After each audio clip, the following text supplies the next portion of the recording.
ராமச்சந்திரன் ஊழிய சுசேஷகை செல்வி ராமச்சந்திரன் இணைந்திருக்கிறார்கள். அவரை வரவேற்போம். பெண்களுக்கான வாலிபர்களுக்கான ஆலோசனையத்தில் இணைந்திருக்கிற ஊழியரை வரவேற்றுக் கொண்டு அவரிடம் ஒப்படைப்போம். பிரைஸ்லோட்டமா ஆமை இணைந்திருக்கிற உங்களை வாழ்த்தி வரவேற்றுக் கொண்டு உங்களிடம் ஒப்படைக்கிறோம். வழி நடத்துங்களா? God plus. ஆமே ஆமேன். சங்கமம் என்ற இந்த வானொலி ஸ்தாபனத்தின் மூலம் நம்முடைய கர்த்தராகிய இயேசு கிறிஸ்துவினுடைய பரிசுத்த வேதாகமத்திலிருந்து ஜீவனுள்ள வார்த்தைகளை பகிர்ந்து கொள்ளும்படியாய் அடிமைக்கு கர்த்தர் தருகின்ற தருணங்களுக்காக கர்த்தரை நான் நன்றியோடு நான் ஸ்தோத்தரிக்கின்றேன். எனக்கு இந்த வாய்ப்பை உருவாக்கி தருகின்ற வானொலியையும் நடத்துகிற சகோதரரையும் கர்த்தர் ஆசீர்வதித்து வழி நடத்துவாராக. இந்த நாளிலும் லெந்து நாட்களாக இருக்கிறபடியினால் நான் சிலுவையை குறித்த சில வசனங்களை நாம் தியானத்திற்கு ஆதாரமாக எடுத்துக்கொள்ளலாம் என்று நான் வாஞ்சிக்கிறேன்.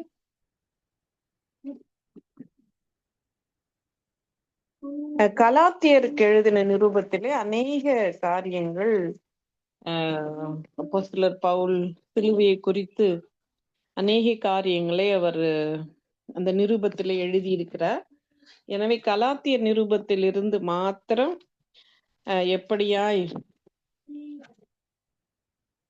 சிலுவை குறித்த காரியங்கள் அதில் எழுதப்பட்டிருக்கிறது. அவர் அந்த சிலுவையை எப்படியாய் அவர் மேன்மைப்படுத்தி இருக்கிறார் என்பதையும் ஒரு சில வசனங்கள் மூலம்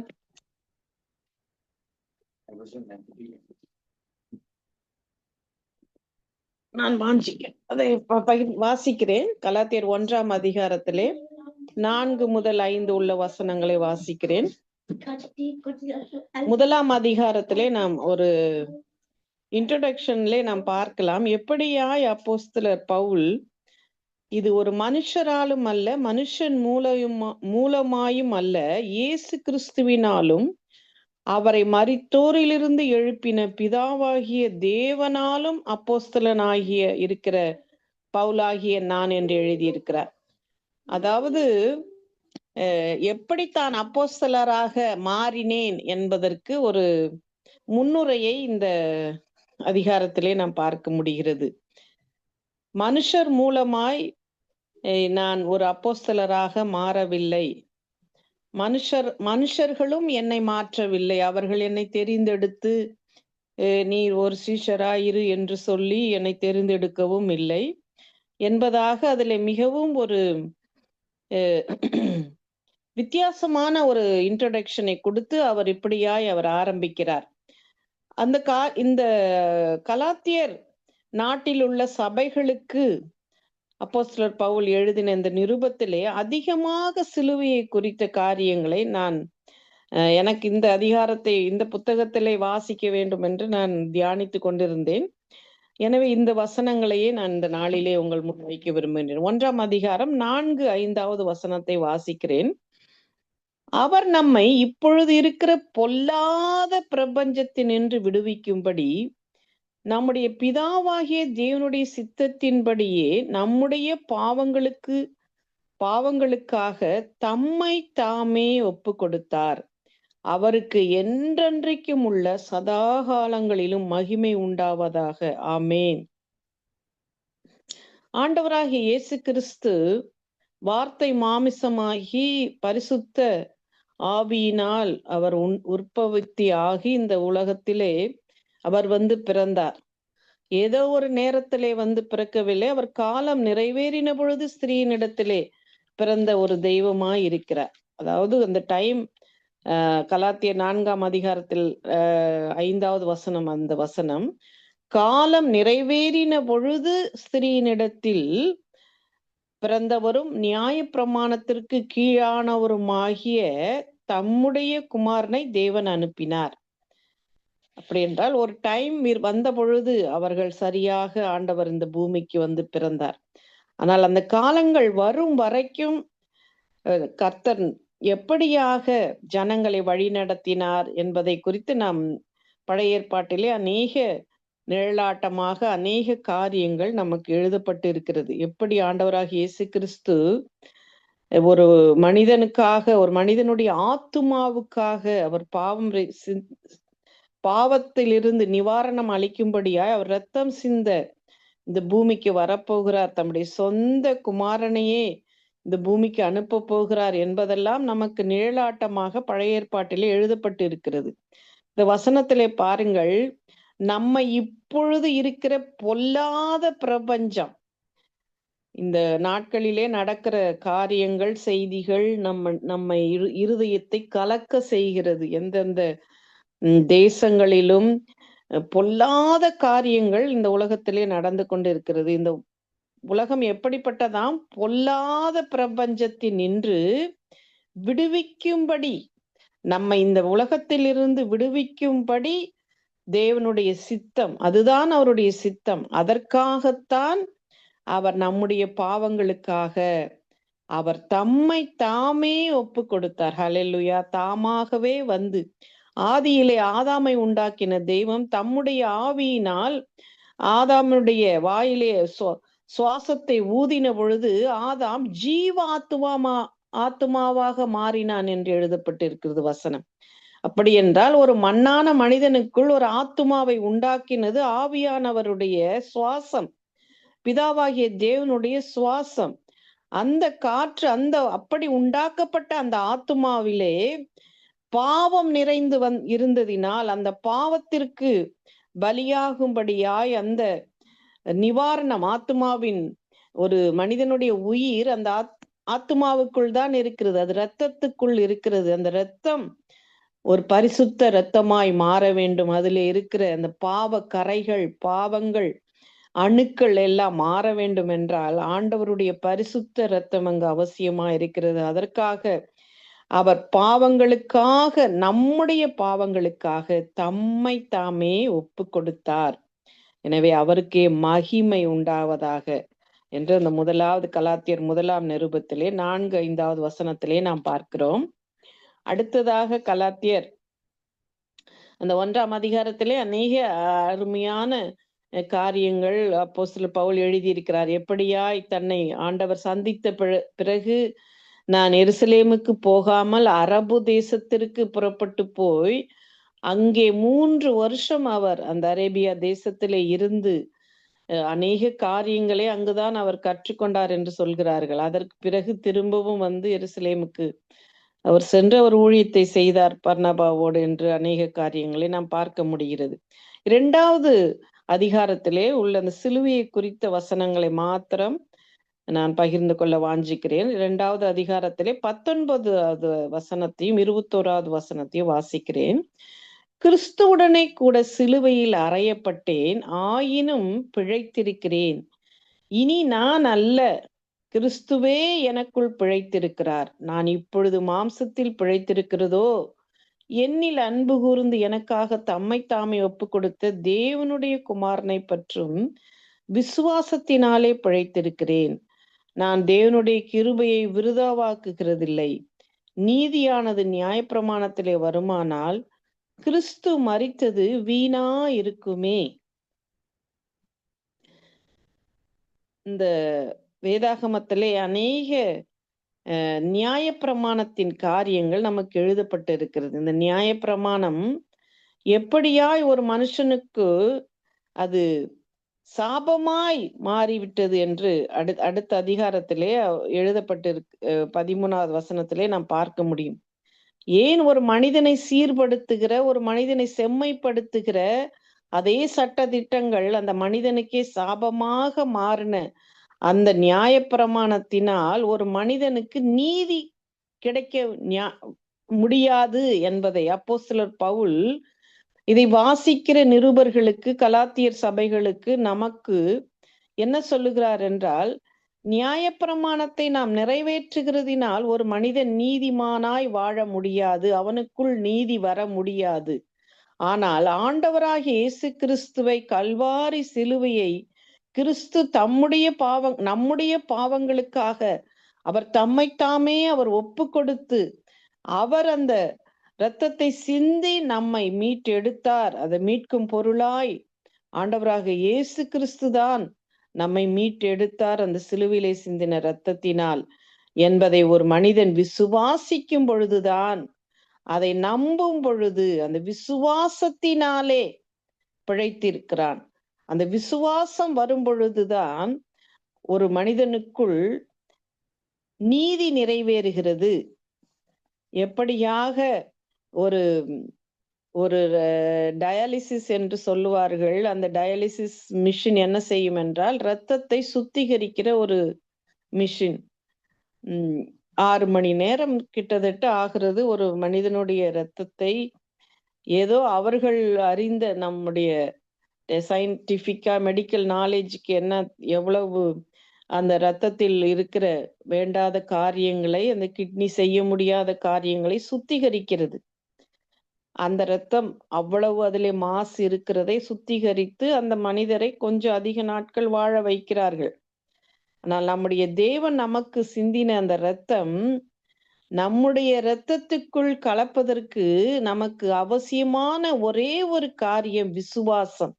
இந்த 20வது கலாத்தியர் 2ஆம் அதிகாரம் 20வது வசனத்திலே நாம் பார்க்கிற ஒரு காரியம், ஒரு நல்ல ஒரு நமக்கு ஆசீர்வாதமான, எந்த மனுஷனையும் பிரகாசிப்பிக்கிற மெய்யான ஒளி, விசுவாசிக்கிற எவர்களுக்குள்ளும் எவர்கள் மேலும் பழித்திடுகிற தேவனுடைய நீதி என்று ரோமர்லே எழுதப்பட்டிருக்கிறது. ஒரு மிகவும் அருமையான ஒரு வசனம். அதாவது எந்த மனுஷனா அவன் யாராக இருந்தாலும் ஆண்டவரை பற்றி விசுவாசம் மாத்திரம் இருந்தால் அவன் தேவனுடைய நீதிமானாய் மாறுகிறான் என்று இந்த வசனத்திலே பாருங்கள். சிலுவையில் அறையப்பட்டேன். யார் சிலுவையில் அறையப்பட்டேன்? நான் கிறிஸ்துவுடனே கூட சிலுவையில் அறையப்பட்டேன், ஆயினும் பிழைத்திருக்கிறேன். அப்படி என்றால் ஒரு மனிதன் சிலுவையில் அறையப்பட்டால் என்ன ஆகும்? மரிக்க நேரிடும், அவ்வளவுதான், மரித்து ஆயிற்று. ஆனால் நான் மரிக்கவில்லை, ஆனால் பிழைத்திருக்கிறேன். எனக்குள் யார் பிழைத்திருக்கிறார்? ஆண்டவராகிய இயேசு கிறிஸ்து. இனி என்னுடைய மாம்சம் அதிலே பிழைக்கிறதில்லை. அப்படிப்பட்ட ஒரு சிலுவையில் அறையப்பட்ட ஒரு அனுபவத்தோடு கூட வாழ்கிற வாழ்க்கைதான் இந்த மாமிச இச்சைகளுக்கும் இந்த பொல்லாத பிரபஞ்சத்திலிருந்தும் நம்மை தப்புவிக்க முடியும். அந்த அளவுக்கு இந்த பிரபஞ்சம் கேடுகளும் பாவங்களும் இச்சைகளும் நிறைந்த ஒரு உலகமாய் இருக்கிறது. அப்பொழுது ஆதியிலே இருந்தது போலவே இன்னும் இருக்கிறது. சோதோம் குமாராவை அழித்தும் பாவம் இன்னும் அழியவில்லை, அது இருந்து கொண்டேதான் இருக்கிறது. அதனால்தான் கர்த்தர் என்ன செய்கிறார்? இனி இப்பொழுது மாம்சத்தில் பிழைத்திருக்கிறதோ என்னில் அன்பு கூர்ந்து எனக்காக தம்மை தாமே ஒப்பு கொடுத்த தேவனுடைய குமாரனை பற்றி விசுவாசத்தினாலே பிழைத்திருக்கிறேன். ஒவ்வொரு கிறிஸ்துவுக்குள் உள்ள ஒவ்வொரு பிள்ளைகளும், ஒவ்வொரு சகோதர சகோதரிகளும் நாம் எப்படியாக நாம பிழைத்திருக்கிறோம்? நாம் தேவனுடைய குமாரனுக்கென்று, ஆண்டவராக இயேசு கிறிஸ்துவுக்கென்று நாம் விசுவாசத்திலே பிழைத்து நாம் அவருக்கென்று சாட்சிகளாய் நாம் ஜீவித்து கொண்டு இருக்கிறோம். இந்த சாட்சி வாழ்க்கை ஒரு மனிதனுக்கு நிரந்தரமா இருக்க வேண்டும். கடைசி வரை நாம் சாட்சியுள்ள ஒரு ஜீவியத்தை காத்துக்கொள்ள நமக்கு கர்த்தர் கிருபை செய்ய வேண்டுமானால் நாம் கிறிஸ்துவுடனே கூட சிலுவையில் அறையப்பட்ட, அப்போஸ்தலர் பவுல் சொல்லுவது போல, சிலுவையில் அறையப்பட்ட ஒரு அனுபவம், சிலுவையில் அறையப்பட்ட ஒரு காட்சியை காண்பதற்கே நம்முடைய மனம் தாங்குவதில்லை. அந்த சிலுவையை அவர் சுமந்த காட்சிகளையும் ஆண்டவராக இயேசு கிறிஸ்து சிலுவையிலே தொங்கின காட்சியையும் படமாய் சித்தரித்திருக்கிறார்கள். அவர்களால் முடிந்த அளவு அதை சித்தரித்திருக்கிறார்கள். ஆனால் அது உண்மையிலே அந்த சித்தரித்த காரியத்தை பார்ப்பதற்கே நம்மால் தாங்கிக் கொள்ள முடியவில்லை. ஆனால் உண்மையாகவே எந்த அளவிற்கு அந்த சிலுவையின் மரணம் இருந்திருக்கும் என்று நம்மால் யூகிக்க முடியாது. அப்படிப்பட்ட ஒரு காரியத்தோடு கூட அப்போஸ்தலர் பவுல் தன்னை அந்த சிலுவைக்கு ஒப்பு கொடுக்கிறார். கிறிஸ்துவுடனே கூட சிலுவையில் அறையப்பட்டேன். நமக்கு அந்த அனுபவம் இருக்கிறது. அந்த மாம்சத்தின் அவயவங்களை ரோமர் 6ஆம் அதிகாரம் என்று நினைக்கிறேன், 6ஆம் அதிகாரத்திலே நாம் வாசிக்க முடியும். நம்முடைய அவயவங்களை நீதிக்குரிய அவயவங்களாய் தேவனுக்கென்று நாம் ஒப்பு கொடுக்க நாம் கடமைப்பட்டு இருக்கிறோம். அப்பொழுதுதான் இந்த பிரபஞ்சம், அந்த பொல்லாத பிரபஞ்சத்திலிருந்து நம்மை விடுதலையோடு கூட கிறிஸ்துவுக்கென்று நாம் சாட்சிகளாய் ஜீவிக்க கர்த்தர் கிருபை செய்வாராக. தேவனுடைய கிருபையை நாம் விருதாவாக நாம் செய்யாதபடி அவருடைய கிருபையை சரியான விதத்திலே நாம் பயன்படுத்த வேண்டும் என்று அப்போஸ்தலர் பவுல் சொல்லியிருக்கிறார். அடுத்த 3வது அதிகாரத்திலே மிகவும் அதிகமான வசனங்கள் இருக்கிறது. நான் ஒரு 3 வசனங்களை பார்க்கலாம். கலாத்தியர் 3ஆம் அதிகாரம் 1 - 3 வரை உடைய வசனங்களை வாசிக்கிறேன். புத்தி இல்லாத கலாத்தியரே, நீங்கள் சத்தியத்திற்கு கீழ்ப்படியாமல் போகத்தக்கதாக உங்களை மயக்கினவன் யார்? இயேசு கிறிஸ்து சிலுவையில் அறையப்பட்டவராக உங்கள் கண்களுக்கு முன் பிரத்யட்சமாய் உங்களுக்குள்ளே வெளிப்படுத்தப்பட்டிருந்தாரே. ஒன்றை மாத்திரம் உங்களிடத்தில் அறிய விரும்புகிறேன். நியாயப்பிரமாணத்தின் கிரியைகளினாலேயோ விசுவாச கேள்வியினாலேயோ எதினாலே ஆவியை பெற்றீர்கள்? ஆவியினாலே ஆரம்பம் பண்ணின நீங்கள் இப்பொழுது மாம்சத்தினாலே முடிவு பெற போகிறீர்களோ? நீங்கள் இத்தனை புத்தியினரா என்று கேட்கிறார். அதாவது 2 கேள்விகள், கடினம் 3 கேள்விகள் இந்த வசனத்திலே அடங்கி இருக்கிறது. உங்களுக்கு என்ன புத்தியே இல்லையா என்று நாம் கூட யாராவது ஒரு சில காரியங்களை செய்யும் பொழுது அல்லது அதை ஒரு கலந்து ஆலோசிக்கும் பொழுது என்ன செய்வார்கள்? ஏன் என்னுடைய தம்பி தங்கைகள், என்னுடைய தாய் தகப்பனார், இப்படி அநேக நேரங்களிலே நான் ஏதாவது ஒரு காரியத்தை சொன்னால் உனக்கு என்ன புத்தி இல்லையா என்று கேட்பார்கள். அப்படியான பல காரியங்களை நான் செய்திருக்கிறேன். அதாவது ஒரு சில காரியங்களுக்கு நமக்கு அதற்கு தேவையான புத்திசாலித்தனம் பத்தாது. அப்படியாக நாம் இந்த உலக பிரகாரமான காரியங்களிலேயே நம்மை அப்படியாய் சொல்லுகிறவர்கள் உண்டு. இந்த இடத்திலே கலாத்தியர் ஆன அந்த ஜனங்களிடத்திலே அப்போஸ்தலர் பவுல் என்ன சொல்லுகிறார்? நீங்கள் ஆவியிலே ஆரம்பம் பண்ணின உங்களுடைய வாழ்க்கையை மாம்சத்திலே ஏன் முடிக்க போகிறீர்கள்? நீங்கள் அந்த ஆவிக்குரிய வாழ்க்கையிலே சரியான பாதையிலே நீங்கள் நடக்க வேண்டும்.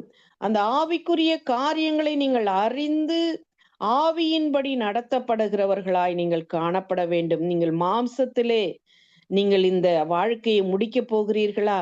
நீங்கள் இத்தனை புத்தியினரா? இவ்வளவு உங்களுக்கு அறிவே இல்லையா என்று கேட்பது போல அப்போஸ்தலர் பவுல் அங்கு கேட்கிறார். எப்படியா இந்த நாட்களிலே உலக காரியங்களை நாம் பார்க்கும் பொழுது எவ்வளவாய் பெரிய அதிகாரத்திலே இருந்தாலும் அவர்கள் அந்தஸ்தும் பணமும் அவர்களை இச்சைக்கும் மாம்சத்துக்கும் நேராய் அவர்கள் கண்களை வேறு திசைக்கு பிசாசானவன் மயக்கி கொண்டு போகிறான். இந்த வசனத்திலே பாருங்கள், நீங்கள் சத்தியத்திற்கு கீழ்ப்படியாமல் போகத்தக்கதாக உங்களை மயக்கினவன் யார்? மயக்குகிற பிசாசின் தந்திரங்கள் நிறைந்த சமுதாயம் காரியங்கள் நடந்து கொண்டிருக்கிறது. நாம் எவ்வளவு பாக்கியசாலிகளாய் இந்த பரிசுத்த வேதாகமம் நம்மை வேறு பிரித்து இருக்கிறதற்காக நாம் கர்த்தருக்கு கோடான கோடி நன்றியுடையவர்களாய் நாம் காணப்பட வேண்டும். நம்மை தேவன் பரிசுத்தத்திற்கென்று அழைத்திருக்கிறார். அவருடைய கண்களுக்கு முன்பதாய் நாம் பரிசுத்த ஜீவியம் ஜீவிக்க அந்த சிலுவையை நோக்கி பார்க்கிறவர்களாய் நாம் காணப்பட வேண்டும். இந்த உலகம் மாயை இச்சைகளுக்கு மயங்கி போகிறவர்களாய் அல்ல, மாம்சத்தின்படி நடக்கிறவர்களாய் அல்ல. மாம்சத்திலே நீ முடிவு பெற போகிறீர்களோ உங்கள் வாழ்க்கை என்று அப்போஸ்தலர் பவுல் ஒரு எச்சரிப்பின் சத்தத்தை, ஒரு கேள்வியை எழுப்புகிறார். இந்த லெந்து நாட்களிலே ஆண்டவருடைய சிலுவையை குறித்த தியானிக்கின்ற இந்த நாட்களிலே நம்மை நாமே எச்சரிப்பின் சத்தத்தோடு நாம் ஒரு ஆவிக்குரிய எவாலுவேஷனை நம்மை நாமே நாம் அறிந்து கொள்ளுகிற வேளையிலே நாம் என்ன செய்ய வேண்டும்? நாம் ஆவிக்குரிய காரியங்களிலே சரியான இடத்திலே நாம் இருக்கிறோமா? அல்லது பிசாசு ஆனவன் நம்மை சத்தியத்திற்கு கீழ்ப்படியாமற் போகத்தக்கதாக நம்மை மயக்கு இருக்கிறானா என்று யோசிக்க வேண்டும். இந்த வேத வசனங்களுக்கு, வார்த்தைக்கு இணங்கி போக முடியாதபடி, அதற்கு கீழ்ப்படிய முடியாதபடி மயக்கி, கண்களை மயக்கி, புத்தியை மயக்கி, பாவத்திலே தண்ணீரை போல பருகுகிறதற்கு உரிய காரியங்களிலே அவன் மயக்கங்களை கொண்டு வருகிறான். மாமிச இச்சைகளை கொண்டு அவன் திரிகிறான். பல வகைகளிலே பிசாசின் தந்திரங்கள் இருக்கிறது. ஆனால் தேவன் ஆவியான தேவன், நாம் ஆவியோடு உண்மையோடும் அவரை தொழுது கொண்டு அந்த கிறிஸ்துவினுடைய அவருடைய அந்த சிலுவையை நாம் ஏற்றுக்கொண்டவர்களாய், அதிலே நம்முடைய பாவங்களை அறைந்தவர்களாய் நாம் காணப்பட கர்த்தர் கிருபை செய்வாராக. ஆமேன். அடுத்ததாக 10வது 14வது வசனத்தை வாசிக்கிறேன். அதே அதிகாரத்திலே, நியாயப்பிரமாணத்தின் கிரியைக்காரராகிய யாவரும் சாபத்திற்குட்பட்டிருக்கிறார்கள். நியாயப்பிரமாண புஸ்தகத்தில் எழுதப்பட்டவைகள் எல்லாம் செய்யத்தக்கதாக அவைகளில் நிலைத்திராதவன் எவனோ அவன் சபிக்கப்பட்டவன் என்று எழுதியிருக்கிறதே. ஆமா, சாபம். நியாயப்பிரமாணத்தினாலே ஒருவன் தேவனிடத்தில் நீதிமானாகிறதும் இல்லை என்பது வெளியரங்கமாயிருக்கிறது. ஏனெனில் விசுவாசத்தினாலே நீதிமான் பிழைப்பான் என்று எழுதியிருக்கிறதே. நியாயப்பிரமாணமோ விசுவாசத்துக்குரியது அல்ல, அவைகளை செய்கிற மனுஷனோ அவைகளால் பிழைப்பான். மரத்திலே தூக்கப்பட்ட எவனும் சபிக்கப்பட்டவன் என்று எழுதியிருக்கிறபடி கிறிஸ்து நமக்காக சாபமாகி நியாயப்பிரமாணத்தின் சாபத்திற்கு நம்மை நீங்களாக்கி மீட்டு கொண்டார். ஹல்லேலூயா. நம்மை சாபத்திற்கு நீக்கினார். எந்த சாபம்? நியாயப்பிரமாணத்தின் சாபத்திற்கு. நியாயப்பிரமாணத்தின்படி செய்கிற மனிதன் பிழைப்பான். ஆனால் நியாயப்பிரமாணத்தை ஒரு மனிதனாலும் செய்து முடிக்க முடியாது என்பதுதான் அங்கு காரியம். அவ்வளவு கடினமான அந்த சட்டதிட்டங்களில் இருந்து நம்மை காப்பாற்றும்படியாய் அவர் தம்மைத்தாமே அவர் நமக்காக அவர் ஒப்பு கொடுத்தார் என்று பார்க்கிறோம். நியாயப்பிரமாண புஸ்தகத்திலே எழுதியிருக்கிற எத்தனை 365 கட்டளைகள் என்று சொல்லுகிறார்கள். எனக்கு அந்த எண்கள் அவ்வளவு சரியாக தெரியாது. ஆனால் நியாயப்பிரமாணத்திலே ஒரு மனிதன் நீதிமானாக முடியாது. ஆனால் விசுவாசத்தினாலே நீதிமான் பிழைக்கிறான். ஆண்டவராகிய இயேசு கிறிஸ்துவை பற்றி விசுவாசத்தினாலே நாம் நீதிமான்களாக மாற்றப்படுகிறோம். அவர் நம்முடைய பாவங்களுக்காக தம்மைத்தாமே அவர் சிலுவையிலே அவர் ஒப்பு கொடுத்தார். அவருடைய இரத்தம் என்னுடைய இரத்தத்திலே இருக்கிற என் பாவத்தை சுத்திகரிக்கிறது என்கிற விசுவாசத்தை நாம் எப்பொழுது நாம் பெற்றுக்கொள்கிறோமோ அப்பொழுது நாம் சுத்திகரிக்கப்பட்டவர்களாய், நாம் நீதிமான்களாய் நாம் காணப்படுகிறோம். அடுத்ததாக கலாத்தியர் 5ஆம் அதிகாரத்திலே 2 வசனங்களை வாசிக்கிறேன். 11-12வது வசனம். சகோதரரே, இதுவரைக்கும் நாம் விருத்த சேதனத்தை பிரசங்கிக்கிறவனாய் இருந்தால் இதுவரைக்கும் என்னத்திற்கு துன்பப்படுகிறேன்? அப்படியானால் சிலுவையை பற்றி வரும் இடரல் ஒழிந்திருக்குமே. உங்களை கலக்குகிறவர்கள் தரிப்புண்டு போனால் நலமாயிருக்கும். அப்போஸ்தலர் பவுல் புத்தி இல்லை உங்களுக்கு அப்படின்னு சொல்லி கேட்ட கேள்விகள் மாத்திரமல்ல, அவங்களை இன்னும் ஒரு கடினமாக கலாத்தியர் சபைகளிலே உள்ளவர்களை எச்சரிக்கிறார். எப்படின்றா, எப்படி பாகாலை வணங்கின 450 தீர்க்கதரிசிகளை எலியா கொன்று போட்டார் என்று பார்க்கிறோம். அப்படியாய் தரிப்புண்டு போனால் நலமாயிருக்கும். உங்களை கலக்குகிறவர்கள் தரிப்புண்டு போனால், உங்களை மயக்குகிறவர்கள் தரிப்புண்டு போனால் நலமாயிருக்கும் என்று அப்படிப்பட்ட வைராக்கியத்தோடு பேசுகிறார் அப்போஸ்தலர் பவுல். ஏன் அப்படி பேசுகிறார்? சிலுவையை குறித்து நீ அறிந்து கொள், சிலுவையின் மேன்மையை தெரிந்து கொள், அதுதான் உன்னை இந்த பாவத்திலிருந்து விடுதலையாக்கும். வேறு ஒன்றும் நீங்கள் அறிய வேண்டாம், வேற ஒரு காரியத்தையும் நீங்கள் கேள்விப்பட வேண்டாம், வேறு ஆலோசனைகளை சத்தியத்திலிருந்து உங்களை மயக்குகிற காரியங்களுக்கு நீங்கள் செவி கொடுக்க வேண்டாம். உங்களை கலக்குகிறவன் என்று அவர்களை எச்சரிக்கிறார். கலக்குகிறவன் எப்படிப்பட்டவனாய் இருந்தாலும் தனக்கேற்ற ஆக்கினியை அடைவான். அவனை தரிப்புண்டு போனால் நலமாயிருக்கு என்று சொல்லுவது மாத்திரமல்ல, அவனுக்கு ஆக்கினையையும் அவன் அடைவான் என்று அவர்களை குறித்து ஒரு ஒரு ஒரு வேதனை, ஒரு குமரல், ஒரு எச்சரிப்பு, ஒரு கொடூரமான வார்த்தைகளையும் சொல்லக்கூடிய அளவிற்கு அப்போஸ்தலர் பவுல் அங்கு கலங்குகிறார். நீங்க சிலுவையே அறிந்து கொள்ளுங்கள், ஏனென்றால் கிறிஸ்தவர்களை துன்பப்படுத்தினவர், கொன்றவர், அவர்களை கொல்லுவதற்கென்று போன ஒரு மனிதனை தேவன் தனக்கென்று அவர் தெரிந்து கொண்டு அவர் கிறிஸ்துவை அறிந்ததினால் கிறிஸ்துவை பற்றிய அந்த சிலுவையை குறித்த அவர் சத்தியத்தை நமக்காக இந்த வேதத்திலே அவ்வளவு அழகாக எழுதி வைத்திருக்கிறார். எனவே வேறு விதமாய் சிந்திக்க நாம் கூடாது. சிலுவையை சிந்திக்கிறவர்கள் அவரை விசுவாசத்தோடு நாம் சிந்தித்து அவருடைய அன்பை நாம் அறிந்து கொள்ள வேண்டும் என்பதுதான் அவருடைய வாஞ்சை. அப்படியே தொடர்ந்து நாம் வாசிக்கும் பொழுது ஆவிக்குரிய காரியங்கள், மாம்சத்துக்குரிய கிரியைகளை அந்த கலாத்தியர் 6ஆம் அதிகாரத்திலே அவர் விளக்கி சொல்லுகிறார். ஆனால் நான் ஒரு வசனத்தை வாசித்து முடிக்க விரும்புகிறேன். கலாத்தியர் 6ஆம் அதிகாரத்திலே அப்போஸ்தலர் பவுல் மிகவும் நாம் விரும்பின அழகாக அவர் சொல்லுகிற ஒரு வசனம், கலாத்தியர் 6:12 முதல் 14 வரை. மாம்சத்தின்படி நல் வேஷமாய் காணப்பட விரும்புகிறவர்கள் எவர்களோ அவர்கள் நாங்கள் கிறிஸ்துவனுடைய சிலுவையின் நிமித்தம் துன்பப்படாதபடிக்கே உங்களை விருத்த சேதனம் பண்ணிக்கொள்ள கட்டாயம் பண்ணுகிறார்கள். விருத்த சேதனம் அடைந்திருக்கிற அவர்களும் நியாயப்பிரமாணத்தை கை கொள்ளாமல் இருக்கிறார்கள்.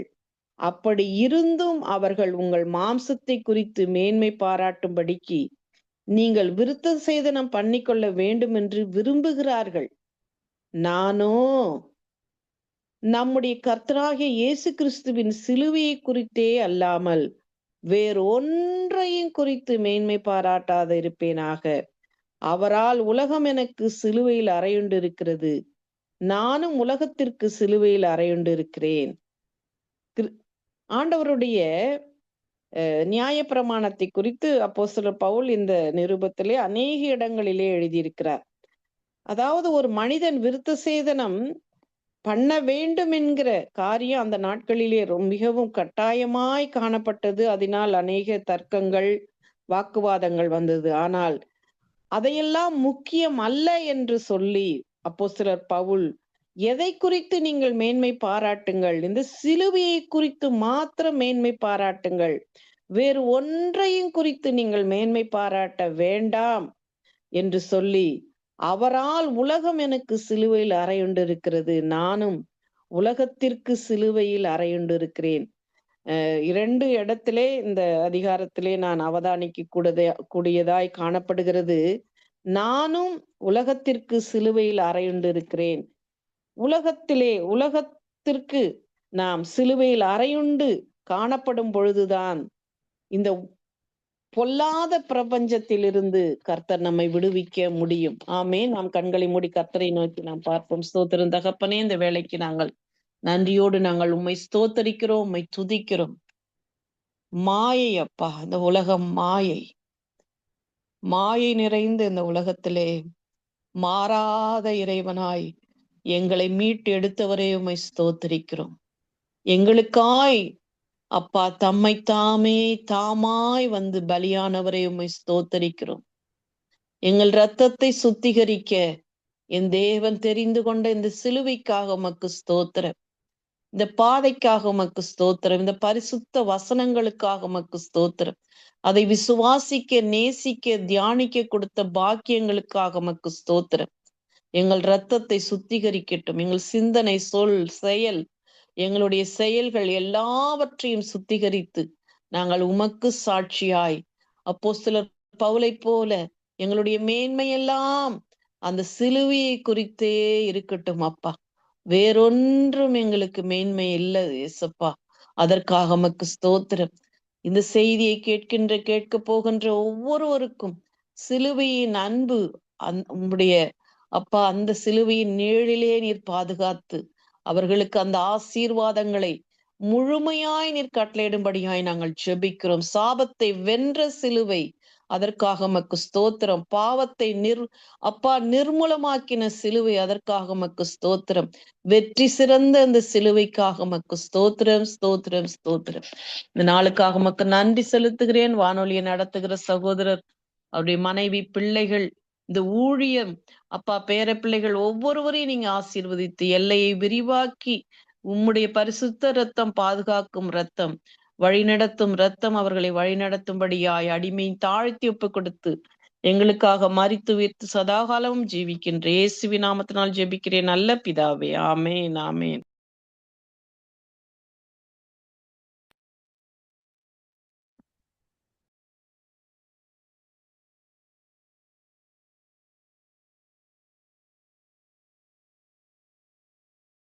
நேரத்தில் இணைந்த உங்களையும் கர்த்தர் தாமே ஆசீர்வதித்து வழிநடத்துவாராக. நாங்கள் திரும்பவுமாக அடுத்த வாரத்தில் இதே வேளையிலே பெண்களுக்கான வாலிபர்களுக்கான ஆலோசனையத்திலே சந்திப்போம். கர்த்தருடைய சிலுவையை குறித்த இந்த செய்தியை இந்த நாட்களிலும் எடுத்து வந்து ஆசீர்வதிக்கிறீர்கள். கர்த்தர் தாமே உங்களுடனும் கூட இருந்து வழி நடத்துவாராமா. God bless you. ஆமேன். ஆமேன். நன்றிங்க பிரதர். கர்த்தர் உங்களை ஆசீர்வதித்து வழி நடத்துவாராக. ஆமேன், ஆமீன், ஆமீன். சங்கமம் வானொலியின் மதிய நேர விடுதலையின் வெளிச்சனத்தில் எங்களுடன் தேவ ஊழியர் சுவிசேஷகை செல்வி ராமச்சந்திரன் அவர்கள் லண்டன் யூகேயிலிருந்து இணைந்து பெண்களுக்கான வாலிபர்களுக்கான நேரத்திலே கத்தர் கொடுத்த தேவசதி எடுத்து வந்தார். கத்தர் தாமே அவருடனும் கூட இருந்து ஆசீர்வதித்து வழிநடத்துவாரா. கத்தருடைய கரத்திலே அவரையும் அவர் குடும்பத்தாரையும் ஒப்புவிப்போம். கத்தருடைய நாமம் ஒன்றை மகிமைப்படுவதாக.